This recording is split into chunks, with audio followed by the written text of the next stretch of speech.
Hi, everyone. This is Ken from Ken's Corner, and we're very excited today to have on our special guest, Nick Small. Now, he is an Argo specialist. This guy, he knows what he's talking about when it comes to the Toronto Argos of old and today, which is great because the Argos are on their 150th anniversary. So let's say hi to Mr. Nick Small. How are you today, sir? Hey Ken, I'm doing great. I can't thank you enough for inviting me on and getting to talk about Toronto Argonauts, especially with it being their 150th year anniversary coming up. October 4th is the official day, but this year so far there's been a lot of celebrations about it, and it seems like we're getting a really special gift this year with what might be one of the best teams we may have ever had in our history, with the 9-1 record now, a huge win against Hamilton just on Monday from the Labor Day game. We're rolling, and if this momentum keeps up, we'll be into the playoffs as early as Friday if we beat Montreal again. Saturday, Yeah, sorry. yeah, that's impressive, right? Like, that's great news. And I was wondering about that. Someone asked me, "Is this the best Argo start that you've that has ever been?" And I had to stop and think about it, and I can't remember a 9-1 start ever for the Toronto Argonauts. So, I mean, if it was before my time, I get that, but it was nice that you mentioned that, Nick. Thank you very much. What I want to start with today, Nick, is where your knowledge came from and what led you to becoming an Argo analyst. Yeah, well, I still don't necessarily think I have the same kind of level as some guys like Don Landry or James Fraser, a bygone Boltman. But for me, I guess when I became an Argos fan, it all started when my dad took us as a family out to a game against Hamilton in Toronto at the Sky Dome back in 2004, and it turned out that I was kind of starting to get into football. I had played a little bit of like Madden on PC, some of the old like Madden 99.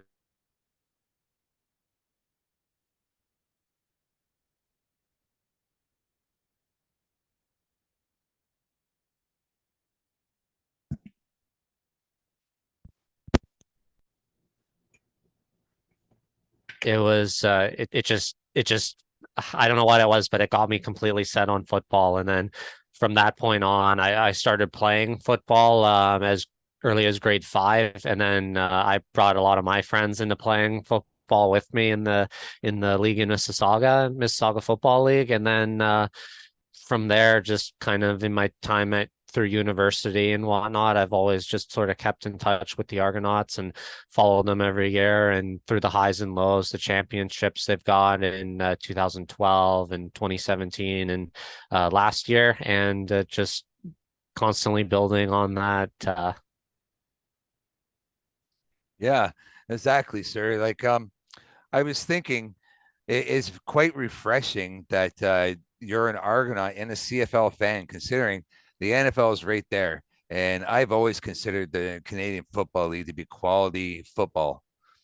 Yeah, I don't know. I don't know what it was that got me really drawn into CFL above it as a kid, like especially knowing that I've come and played like the Madden games and stuff like that. But there's something in just the style and the way the Canadian Football League is, and whether it's the the type of play with all the waggle pre-snap motion, the larger field, and the more creativity from plays, or whether it comes from the fact that like you can go and high five players a lot easier and talk to them after games. Like after every game in Hamilton now, I've been waiting outside the bus to chat with guys after the game. So you don't get that kind of thing in the NFL, and maybe that's a part of it, but it's or maybe it's just the closeness and the that it's not an elite league where it's going to cost you your right arm to get season tickets, that you can go to every game for less than $200 or your favorite home team. It's good value, and it's a great product, and it's been around since forever, and it's a lot of fun. Yeah, I agree with you 100%. I actually have a friend who works for MSLE, and his job is to sell the Argonaut tickets. And I believe you could have got a season's tickets there. I don't know what the seating would have been for it, but I swear he was telling me just under $200 for season's tickets. And where can you do that, right? For quality sports and quality entertainment. Yeah, So especially right now with money being kind of tight for some families, you're not going to be able to. It's going to cost you $500 to go to one Leafs game, whereas the CFL you can get the whole season for two seats for less than that. that's right. That's right. Now, my next question is, what led you to your show that you're actually on right now with Chris Pompey? And I believe it's called Argos Bounce Live Audio Show. How did that start for you? Yeah, so my buddy Chris, he started his role as he started going kind of the independent route as a I guess a sports journalist or an interviewer, and he started his own show, the Live with CDP podcast that he started doing, where he just started inviting sports people, whether they be radio hosts or people from TSN or players and whatnot, and invited people out to just come talk about their experiences in the sports world. And he had invited me when I became friends with him, and he invited me on his show, and we started talking CFL football. And one thing that Chris and I both shared in common was a big passion for the CFL. Chris has been a fan since at least the 80s, not the 70s, growing up, and I've been a fan since I was 7 there in 2004. So we've both been a fans of the team since we were really little, and we decided, hey, let's start a little show where every week we talk a little bit about the team. And the timing seemed right now that they've been on the upswing for the last 2 years, winning a Grey Cup and on track to win another. So we've just kind of brought it up, and it presents a fun opportunity to talk about not only what goes on in Toronto and strategy for the games ahead, but also looking at around the league and what other incidents have happened and what other teams are doing. And that's what makes the CFL a really great thing, that you're able to cover all 9 teams really extensively that you might not be able to in another league. Yeah, that's very true. You got quite the point there. Now, since it is the 150th anniversary, let's run down on some of your favorite all-time players. Or actually, I heard you the other day or yesterday speaking about Dick Shadow and your interactions with some of the fans down at BMO there. Let's talk about some of your all-time favorites. Oh, yeah, thank you. Yeah, what's been really fun with it being the 150th year anniversary, and sort of my take on it being I in university I study as a history major. So for me, sports history has been one thing that I've really jumped a lot on, especially during COVID, and learning about the history of the Argonauts, and particularly the sort of pre-dark ages, where 1952 I believe was when they last won the Grey Cup, and then there was a 30-year period where they went without winning until 1982. So it was a very rough period for Argos fans. And looking kind of before that, as now we don't have many people who are alive who have experienced it directly. I spent time looking through that, and one way I thought, with it being kind of coming up with the centennial or sesquicentennial and all that, was I'd get my jerseys, rather than picking a guy like Chad Kelly or McLeod Bethel Thompson, somebody modern. I've been picking legends, and I think the first one that comes to mind is Pinball Clemens. I think if you ask any true Argo fan, they've got a Pinball Clemens jersey 31 somewhere, if not multiple. But you get his, and then I thought, well, let's look back at guys like Dick Shadow, Joe Kroll, Danny Nicolak, Royal Copeland, and guys like that who played. Now they might be a forgotten memory, but their numbers were retired or recognized on the all-time Argos banner for a reason. And so, in my own little way, I've been trying to just bring some more recognition to some greats of the past. And the fact that I've had people who are like 30 years my senior come up to me and be like, "Hey, I remember watching Dick Shadow play when I was your age," and getting to just hear their passion for the team and how it's stayed with them through these 30 years of highs and lows is just such a incredible and really meaningful thing. And it's really shown the community that not only is with the Argonauts, but just across the league, that everybody is united over just such great memories and such phenomenal athletes. Yeah, you actually corrected me yesterday. You didn't mean to, but you did. You spoke of Rocket Ismail, And you're right, it was a beer can, not a snowball that was thrown at him. Uh, Thank you for correcting me on that memory. Now, oh, there is a couple players that I forgot to mention that really stuck with me. I'm pretty sure you've heard of them as well. Cedric Minter and Terry Greer. They were probably some of my favorite players when I was a teenager. yeah, my friend Chris, he is an absolute diehard for Terry Greer, and will vouch that that is the greatest Toronto athlete, Argonaut athlete of all time. Just his raw athletic ability to make plays out of seemingly nothing, and One-handed. yeah, and yeah, if you were throwing the toss-up ball and you needed a Hail Mary to win a game, I think Terry Gray would probably be the guy to do it. He had the vertical, he had the athletic ability, just a phenomenal, outstanding athlete. And it would have been Conridge Holloway was probably the man that was throwing him the ball during that Hail Mary. Yeah, I think it actually was there I watched it before today just to get a refresher on the history. There's an Argonauts documentary that's kind of part of a series that kind of showcases sort of the history of every team. And it was Conrad Holloway who said in that little interview that he would throw it to Terry Greer if and over anybody if he had to throw a play like that. Yeah, that makes a lot of sense, and I can vividly remember that happening quite often in those days. Now we're gonna bounce ahead a bit now, and we're gonna talk about this team this year because, come on, we have to speak about them if we're speaking about the Argos. Oh So yeah. let's get your opinion, Nick Small's opinion on the 9-1 Argos. Give us a rundown of what you've seen so far this year and some of their exciting players.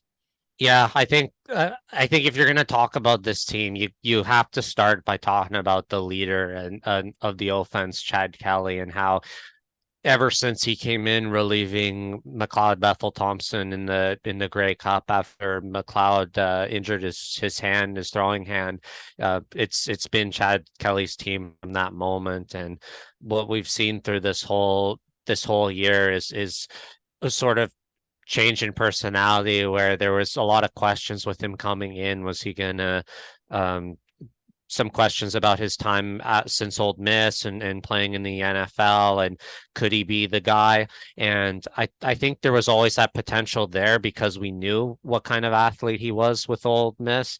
But then to actually see it execute in Toronto, where it sometimes hasn't for other people like Johnny Manziel, for instance, the fact that he's been able to execute on it, but also his transformation as being like really all into the city. A year ago, when he was backup, you kind of got the idea that if he got a chance, he'd go back to the NFL. Whereas just a week ago, he signed that extension with Toronto, and it seems like, yeah, he does have an out clause, but he's committed to this city and this team and us as fans, which is such an incredible thing, and we can't thank him enough for that we've got his loyalty now. Definitely, I think that was the richest contract in the CFL, if I'm not mistaken. Mm-hmm.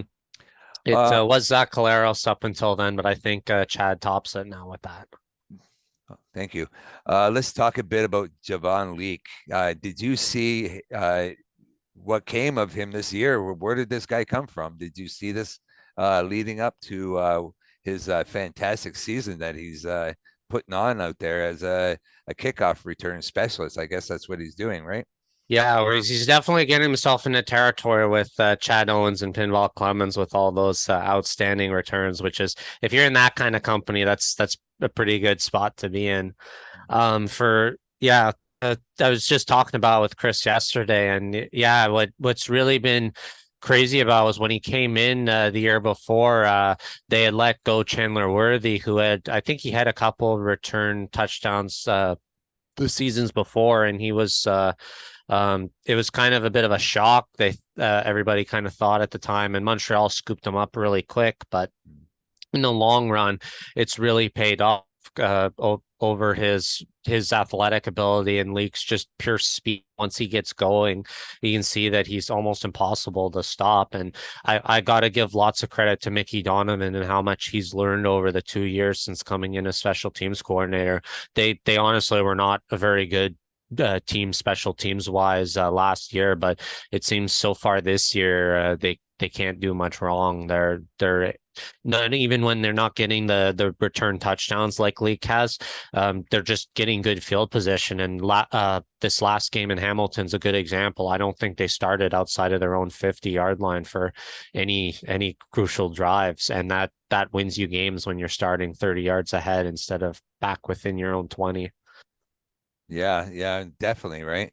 Like he can really bring it to the table, and it's really a pleasure to be able to watch him Yeah. perform out there. And him breaking that record with still half the season left to go, you got like the sky's the limit. He could have 6 or 7 by the end of this year, even before the playoffs, if this keeps up, which is crazy to think about. Yeah, for sure. The last player I'd like to speak about real quick is AJ Ule. I believe I pronounced it right. But that play he made where I mean, he rushes really well. He's a good running back, of course. Everyone knows that. But he can also throw quite the, I guess you would call that a flea flicker for that touchdown. And what I'm impressed, I do a lot of wrestling podcasting here, so independent wrestling, and I've actually witnessed AJ in an independent wrestling match in an organization called Greektown. What is your take on AJ? Oh, well, I'm glad you brought up the Greek town because that is such a cool thing that the Argonauts have gotten on board with, boarding with the local community and getting more sort of cross promotion between the Argonauts and the Greek town wrestling. And I think it's a really exciting thing, and it really showcases the best of AJ Olet's personality and his ability. Yeah, as a running back, he's a true power runner, and we've seen that through time again. And what's really helped with that, the sort of shared ability he has with Andrew Harris, being able to have another great Canadian running back swap in with Olet to come in. Olet's American, by the way, just Mhm. to clarify. And he'll so they'll be able to swap that out. And then, but with that strong running game, they're really able to sell these fake plays. That pitch pass that Olet did in Hamilton the week before against Calgary, we saw them do a more traditional flea flicker where he passed it back and then Chad threw it to Phillips. I think it was wide Yeah. open there, and but it even sells like the fake like the jet sweeps that they ran to Curly Giddens where he ran it down 20 yards down the field. It really we talk a lot about the running game and how much of an impact it might have on Canadian football because often the best teams don't have a good running game in the CFL and can get away with it.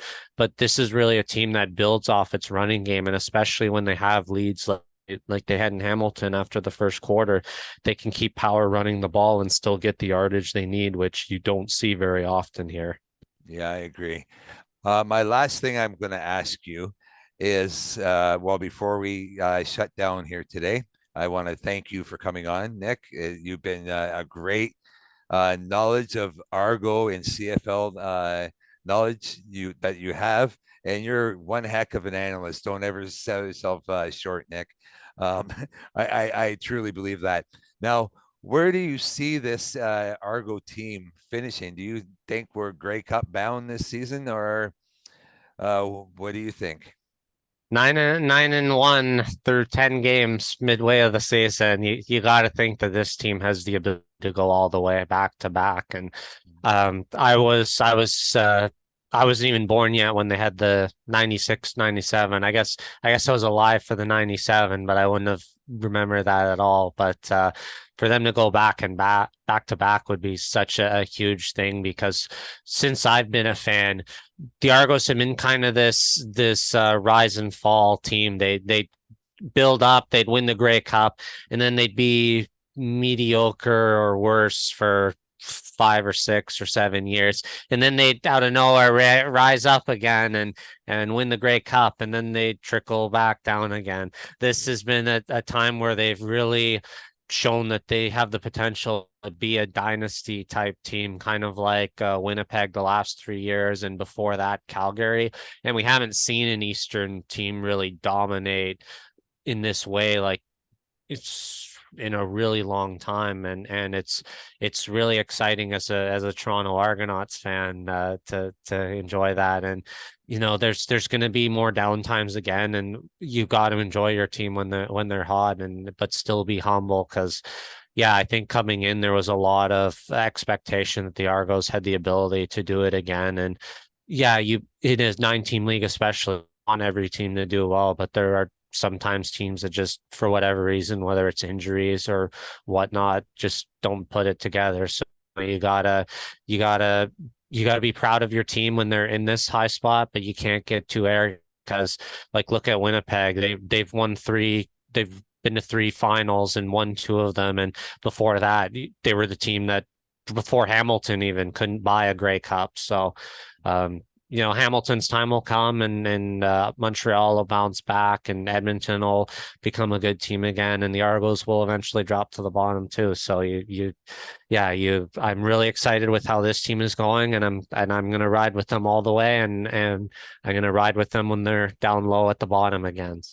Yeah, I agree. That's what a true Argo fan does. Uh, but anyway, I agree with you. My take is we're going to go to the Grey Cup.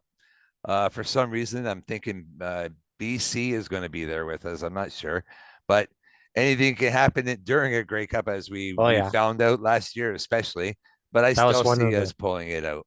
Yeah, that was one of the best Grey Cups I've seen in a long time, and I've seen many Grey Cups. I think the last one I can put on that tier was probably the Saskatchewan Montreal game with the unfortunate too many men call. Like that puts it up in that tier as just two of the best Grey Cups I've seen in the last decade and a bit. I mean, not don't get me wrong, the one where we beat Calgary was great as well, but I put that a little bit below those two Grey Cups. Those are probably two of my favorites over the last I agree. several years.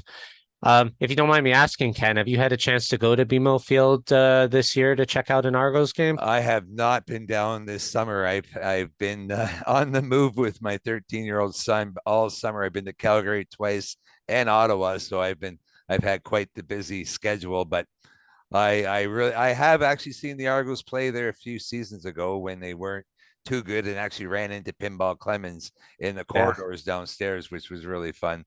yeah. But I would die to get back to another game. I Yeah, would. pinball's amazing. Like the fact that you can be a total nobody and come up to him and say hello, and he'd be willing to give you the shirt off his back. And I Mhm. mean, who else would you want as general manager of your team and face of Yeah. the franchise? He's such an incredible person. And I think every fan across this league has a pinball story that they can talk about. That's for sure. This is a part of the show that I'm actually going to leave the floor open to Nick Small. So anything you think we might have missed or that you want to add to this podcast, Nick, it's all on you. Okay, well, in that case, all I'm gonna say is to your viewers over in Whitchurch, Stouffville area. Stoville. Stouffville, sorry, That's okay. pronunciation issues on That's my okay. part. But yeah, if anybody who hasn't had a chance to go out to a game, I encourage you to take the time to go out to see the Toronto Argonauts play. It's fantastic football. This is one of the best Argonauts teams possibly ever, and that's saying something as they celebrate their sesquicentennial this year. In the beginning of October, there's going to be some big celebrations coming up.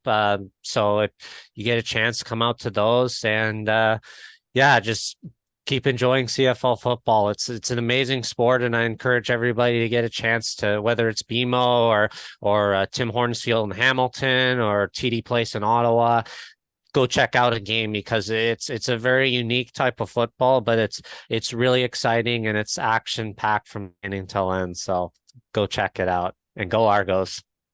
Awesome, Nick. Go Argos. But I do want you to give us the name of your show again so people know where to come find you, and maybe some social media outlets. I know Chris makes everyone do this as well. So I think it's a great idea.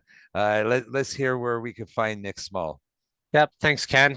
If you want to find me personally, Twitter's or X, whatever you want to call it now, is the best place. Nick underscore small underscore 38. And you want to check us out on the Argos Bounce show. You can probably find it on most social media platforms if you just search Argos Bounce. Particularly Spotify. And if you know my friend Chris Pome, who does the CDP Sports Talk podcast, I think he's got it connected to his channel there, which might be an easier thing too. And if you get a chance, you should check out my buddy Chris as well. He's interviewed some really high profile CFL guys. He's chatted with Mike Hogan. He's chatted with uh, uh, uh, sorry, blanking. Don Landry Jim, last just yeah, this week. Don Landry with us yesterday. Jim Barker Jim Barker. was the other week. So he's talked to some really high profile CFL guy and people across the league. Some people in Buffalo with the Bisons and some Detroit Tigers people, Red Wings people, Buffalo Sabres people. So it's just really cool to get kind of an insider's view of what's from multiple different perspectives of what it's like to work in the sports industry. Yeah, definitely. I agree with you on the take of Chris. He is someone that guys like you and me, Nick, we inspire to get to that level. He puts in the work and he puts in a lot of hard work, and he shows us guys what it takes to do this in kind of an independent world that we're actually in here, right? Yeah. Someone to go old school at his age. Yeah, you don't it takes a lot of effort and commitment to push yourself like that. And I give Chris a lot of credit for doing that at his age and to not let anything slow him down or any sort of stereotypes stop him from doing that. So Yeah. and having that insider access to Argos Cat games, getting in the media booth, trying all that nice food, I'm a little envious. Yeah, I'm definitely envious of that. That's for sure. I'm looking forward to that day. I actually work for a radio station here in my hometown, Wichard Stouffville, and it's 102.9 Whistle Radio. And I'm pushing my CEO Bob Pritchard to get me some media passes. Maybe I can join him down there one day. Yeah, well, if you come back field down during an Argos game, I am always there. I never miss a game. God help me if I do. But yeah, if you're ever down, just come give me a message because I would love to hang out and I'll buy you a beer if you're able to drink, unless you're working media down there. Yeah. Yeah, your beer's on me, so we can come down and chat football and enjoy what will be always Yes. a great Argonauts game. Yes. Get some selfies and have some fun at the Absolutely. Argos. Awesome, Nick. Thank you so much. I'm Ken, and I'm on Ken's Corner, and I'm here with Argo analyst, Nick Small.